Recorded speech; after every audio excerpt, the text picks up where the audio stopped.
Di sebuah villa tua di lereng gunung, tinggal seorang pengusaha kaya bernama Pak Wirya. Villa itu megah, kelilingi taman tua yang selalu tampak rapi. Semua itu berkat seorang tukang kebun tua bernama Pak Ranu. Meski pendiam, Pak Ranu sangat setia. Ia sudah bekerja di villa itu selama lebih dari 20 tahun. Namun, tidak ada yang tahu bahwa Pak Wirya menyimpan rahasia gelap.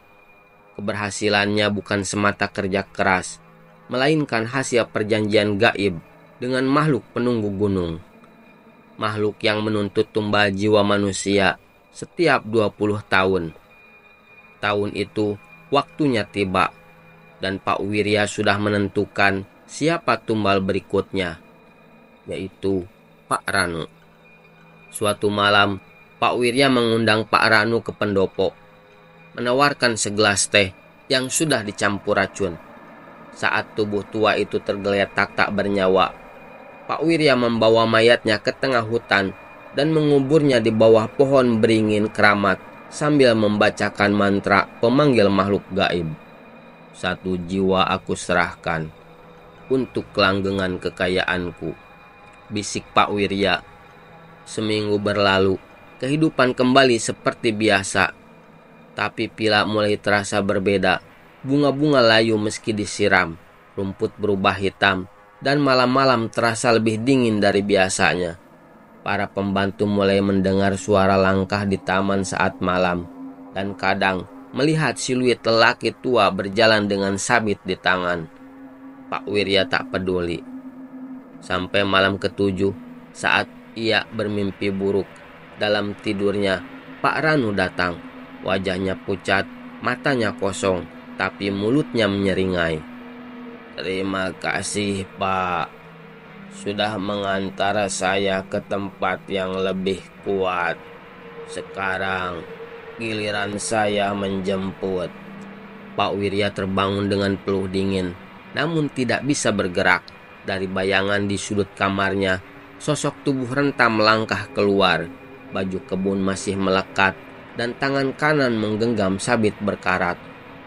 Lalu berkata, aku merawat tamanmu selama 20 tahun, Pak.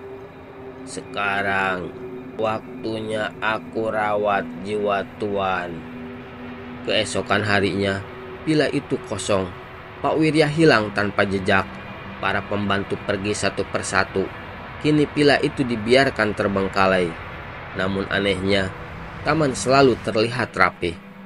Bunga selalu bermekaran, dan kadang jika malam terlalu sepi, terdengar suara sabit mengiris rumput. Orang-orang bilang Pak Ranu masih menjaga villa itu, tapi bukan lagi sebagai tukang kebun, melainkan sebagai penjaga tumbal yang menanti majikan-majikan baru. Pak Ranu bukan sembarang tukang kebun.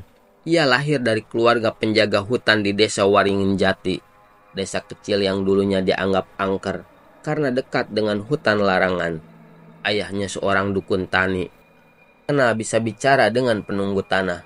Sejak kecil, Ranu diajarkan menghormati tanah, berbicara pada pohon, dan menenangkan roh yang marah saat tanah diganggu. Namun, ketika desa itu mulai digusur oleh proyek milik Pak Wirya 3 dekade lalu, sebagian hutan larangan diratakan untuk membangun villa. Banyak warga pindah, tapi Ranu justru mendekat, menawarkan diri menjadi tukang kebun di villa tersebut. Ia bilang pada warga desa, kalau hutan dirusak, harus ada yang tetap menjaga tanahnya. Aku akan tetap di sini. Selama 20 tahun, ia merawat taman villa bukan hanya untuk keindahan, tapi sebagai penyeimbang energi agar roh-roh lama tak bangkit. Ia menanam pohon-pohon penenang dan menaruh sesajen kecil di sudut-sudut tertentu setiap malam Jumat. Ia tahu villa itu bukan tempat biasa. Villa itu dibangun di atas lahan bekas petilasan kuno. Konon, tempat itu dulu adalah situs persembahan Raja-Raja Mataram untuk makhluk penunggu gunung. Sosok roh wanita penjaga bumi disebut Nyai Dewi Tanah. Ia disebut-sebut sebagai penjaga kesuburan, tapi juga pemakan jiwa yang serakah. Para spiritualis desa meyakini tanah itu telah dibeli dengan darah sejak zaman kerajaan. Maka siapapun yang membangun di sana wajib membayar sewa setiap 20 tahun sekali, yaitu 1 jiwa manusia dikorbankan secara diam-diam. Pak Wirya tahu ini saat pertama kali membangun villa.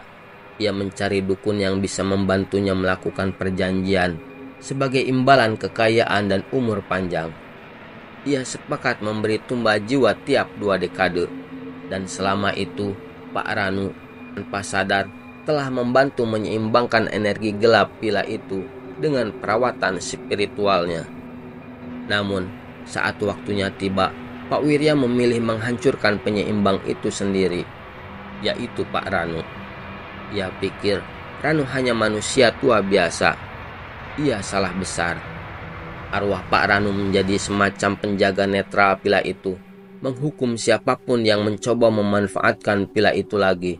Keturunan Pak Wirya mencoba menjual villa tersebut, tapi orang-orang yang datang satu persatu menghilang. Seorang anak muda spiritual, cucu dari dukun yang dulu bersahabat dengan ayah Ranu, mencoba mengungkap rahasia villa dan membebaskan arwah Pak Ranu dari perjanjian gelap. Dira Wirya, seorang arsitek muda berusia 27 tahun, tak pernah tahu banyak tentang kakeknya. Ia hanya mendengar bahwa Pak Wirya adalah pengusaha sukses yang hilang secara misterius. Villa tua di lereng Gunung Waringin adalah satu-satunya warisan yang tersisa, baru ditemukan kembali setelah bertahun-tahun tertutup oleh hukum waris dan sengketa keluarga. Suatu hari, Dira mendapat surat dari notaris. Villa Waringin kini resmi menjadi miliknya. Sebagai arsitek, ia tertarik menjadikannya resort butik. Menyulap bangunan tua itu menjadi tempat penginapan eksotis yang bernuansa mistis tapi estetis. Ia tak tahu villa itu bukan sekedar bangunan kosong. Saat Dira dan tim renovasinya datang ke villa, mereka langsung merasa ada yang tidak biasa. Para pekerja mengeluh alat-alat rusak tanpa sebab. Suara langkah terdengar di malam hari. Dan beberapa malah mengaku melihat sosok lelaki tua dengan sabit berjalan di taman. Pasti cuma halusinasi, pikir Dira. Tapi saat malam kelima, ia menemukan sebuah buku catatan tua di balik dinding retak di ruang kerja kakeknya. Catatan itu ditulis oleh Pak Wirya sendiri. Perjanjian akan diperpanjang jika darahku tetap mengalir.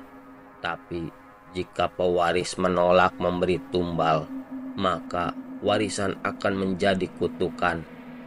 Aku sudah pilih Ranu. Aku minta maaf. Mata Dira membelalak.